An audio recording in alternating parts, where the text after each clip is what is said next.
Everyone, it's Mrs. Whitestone this week, sharing our vocabulary for the week.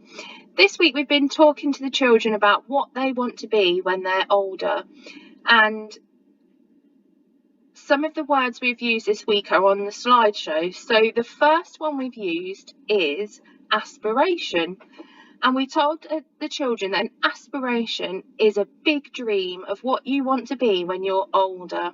And some of the adults in reception shared what their aspirations were with the children. We then went on to discuss occupation, and we told children that occupation is another word for a job or a career that people have. And we talked about teachers, doctors, people who work in shops, chefs, hairdressers, nurses, firefighters, policemen.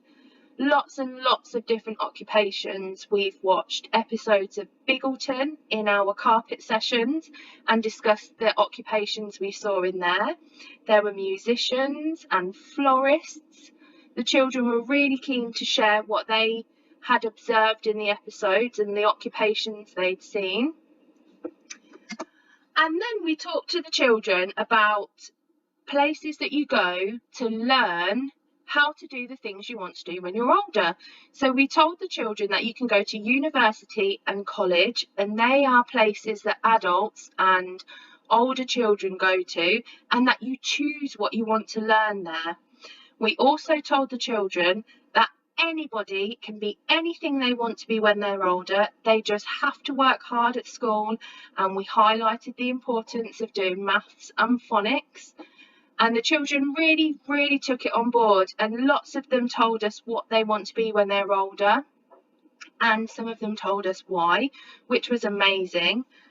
And then to support our vocabulary this week, we have looked at a book called Think Big, and it follows Humpty Dumpty on his journey to discover what he wants to be when he grows up. At the beginning of the story, he aspires to be a boiled egg, and children in Nursery Rhyme Town told him that he can be much better things than a boiled egg, and in the end he becomes a scientist and an astronaut. So the message there was that you can do anything you want and achieve whatever you want as long as you believe and you try really hard. And another book that we've looked at this week is called The Colour Monster. Now this book was to support the children in understanding their emotions and expressing how they feel in order for us to support them. So Colour Monster at the beginning, he's all mixed up and he's made up of lots of different colours, and he goes on a journey to find out what all the colours mean and help find out how he's feeling in the end. So we discovered that red meant angry, yellow meant happy, green was calm, blue was sad, and grey was scared. And lots of the children were able to say that they were feeling green or yellow, which obviously made us really happy.